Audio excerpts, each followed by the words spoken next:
Hi, I'm Shauna and I'm going to be taking you through the science behind hydrofiber today. So, hydrofiber is produced using the wood pulp of a eucalyptus tree, making this a sustainable process.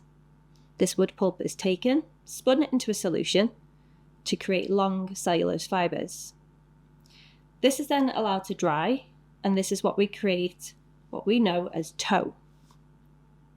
You'll be able to see this in the bottom left image. This tow is then added to a keyer, which is essentially a big bucket filled with holes to allow the solution to travel through, where it undergoes a carboxymethylation process. This is where carboxymethyl groups are added along the cellulose structure, and this is what makes hydrofiber, sodium carboxymethyl cellulose. And what makes it different to that original tow is that this material will now gel on contact with wound fluid.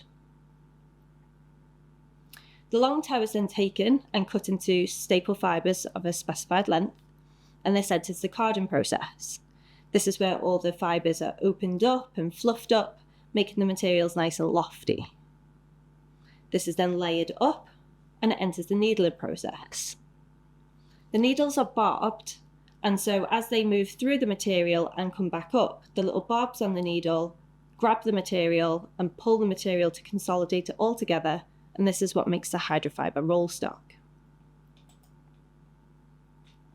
So why do we love hydrofiber? It's because it locks in, it contours, and it responds. So let's talk about the locking in. This is important because you want to lock away any bacteria, any enzymes, and any neutrophils from the wound. So as you can see in the video playing, as the dressing containing hydrofiber is dipped into a solution, you can see that the fast gelling occurs instantly and the solution is being locked away, bonding to the dressing. So when it is added into another coloured solution, you can see a clear demarcation line showing that the fluid was previously locked away and remains locked away. It doesn't leak back out of the dressing when dipped into another solution. If we compare this to a non-hydrofiber alginate dressing, you can start to really see the difference. Firstly, the solution continues to wick up the dressing as the solution is not being locked away. As you put this into the next solution, there is no clear demarcation line as seen previously, and the solutions start to blend. Here is a side-by-side photograph showing the hydrofiber and the non-hydrofiber dressing. In a clinical setting, wound exudate can contain harmful bacteria, and by effectively sequestering the exudate, the dressings containing hydrofiber technology are also able to trap and retain within the fibres any harmful bacteria contained within the exudate, keeping it away from the wound. Responding. As seen with the locking in videos, the dressing responds instantly to the wound fluid with its fast gelling action, minimising any lateral wicking, which in turn protects the peri-wound skin from excess exudate, reducing the risk of maceration. Gelling of the hydrofiber also creates an optimal moist wound healing environment, which is important for wound healing. Contouring. By forming the gel, it swells and moves into all of the dead spaces of the wound, creating an intimate contact. So as you can see in the video, as solution enters the dressing and it gets absorbed, it's filling any gaps between the dressing and the wound. This is going to prevent pooling, proliferation of bacteria, and allows the dressing to lock in the exudate and respond to the wound. The soft gel that is formed also helps to prevent nerve endings from drying out, and it can reduce pain on removal as it doesn't adhere to the wound. So let me take you through some of the product families that contain hydrofiber. Aquacel. Aquacel was our first hydrofiber dressing, and at the time it was patented technology. It's 100 GSM sodium carboxymethyl cellulose and has all the benefits of hydrofiber: absorption, locking in, retention, intimate contact by contouring to the wound, and responding with instant gelling on contact with wound fluid. Aquacel ribbon. So customers loved original Aquacel, but found that it could be a little bit weak on removal if used in a cavity due to its gelling action. So Convatec listened and created Aquacel with strengthening fibre in a ribbon form, and this is for use in cavities. It's It's exactly the same as Aquacel, except for additional regenerated cellulose stitching that runs throughout the dressing in both the warp and weft directions. As you can see here, that when the gellan fibres start to swell, they encapsulate the non-gellan fibres as well. Aquacel Extra. Again, we listened to our customers and they said, we absolutely love the ribbon, but can we have it in a square dressing? And can it be more absorbent? So that's what we did. We took 2 layers of 70 GSM Hydrofiber, opening the fibres a little bit more compared to Aquacel, and that's during the carding process that I mentioned previously. And this increases the absorbency as there's more space between the fibres. We then applied the same regenerated cellulose stitching throughout the dressing as we did in the ribbon, which increases the wet tensile strength. The following video shows the wet tensile strength difference between Aquacel and Aquacel Extra. You can see that when Aquacel dressing is pulled after having fluid placed onto it, it doesn't take a lot of force to break the dressing. Compare that to Aquacel Extra and you can see the additional force is being applied to the dressing, and yet the dressing still does not break. Aquacel Surgical. Aquacel Surgical came about because we heard that clinicians were taking a couple of Aquacel Extra dressings, layering them up and covering them with Tegaderm to begin with, which eventually became Duoderm. This got known as the Jubilee method, named after the hospital that was doing it. After this feedback, we wanted to make it easier for our clinicians, and therefore we decided to design a one-piece dressing. Aquacel Surgical is made up of 2 layers of 100 GSM of Hydrofiber, which importantly have elastin throughout the pad areas, which allows for the dressing to stretch and move with the patient.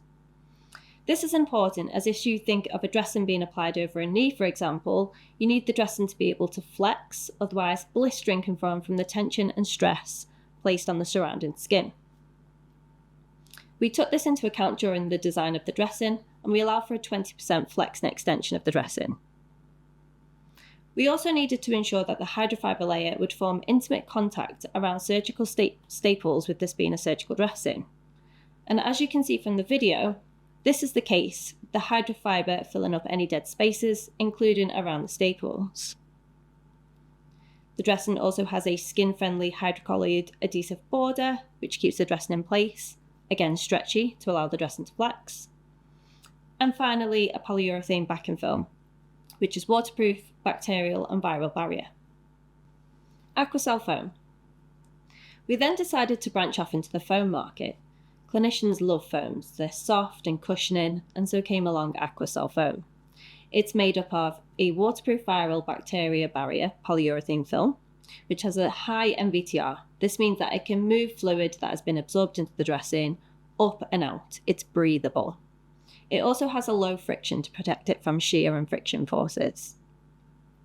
It has a polyurethane foam layer, and this is going to act as the reservoir for any exudate to be collected within, and it provides soft cushioning effects, and it's conformable.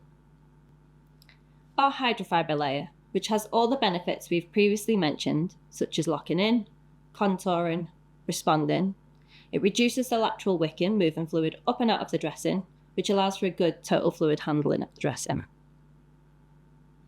Silicone adhesive for the adhesive variants.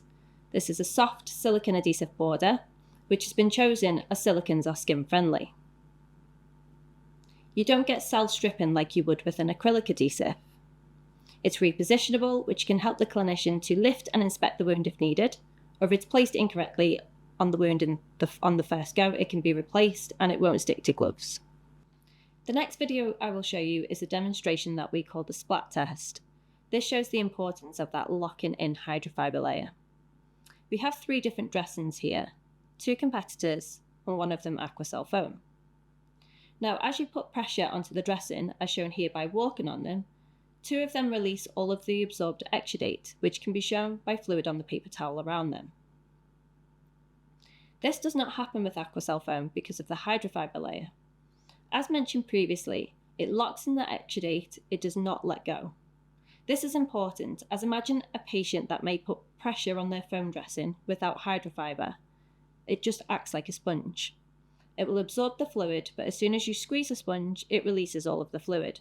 And for a patient, this could lead to exudate macerating onto peri-wound areas. This doesn't happen with Aquacel foam. Avelle. Avelle was our first dressing that combined negative pressure wound therapy with Hydrofiber technology. It's made up of a waterproof viral and bacterial backing film, which has a high MVTR, meaning that it can move fluid that has been absorbed into the dressing up and out. It's breathable. It has a foam layer which aids in the distribution of negative pressure across the dressing and to the wound bed. The central pad of the dressing contains fenestrated hydrofiber technology. This is 8 layers of hydrofiber with slits within it to allow the negative pressure to reach the wound bed and allow fluid movement up and through the dressing layers, whilst also getting the benefits of hydrofiber such as locking in and sequestering bacteria. Our hydrofiber wound contact layer, which is both stitch bonded and apertured, which has all the benefits we've previously mentioned, such as locking in, contouring and responding, but it also provides an open pathway for negative pressure transmission to the wound surface. And finally, it has a perforated silicone adhesive. The soft silicone border, which has been chosen as silicons are skin friendly. Again, you don't get the cell stripping like you would with an acrylic adhesive. It's repositionable, which can help the clinician to lift and replace it if it's placed incorrectly in the first place. And it won't stick to gloves or itself. So to recap, hydrofiber technology locks and exudate, sequestering bacteria, enzymes and neutrophils away from the wound. It contours to the wound, eliminating any dead spaces, even around surgical staples, removing the chances of bacteria proliferation and preventing pooling of wound fluid.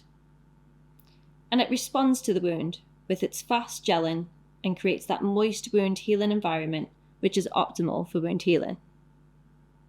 Thank you for your time today. I'd like to say thank you to Sophie Bellamy and to Jordan Bunker with help in regards to filming the lab demonstrations. And again, thank you for your time.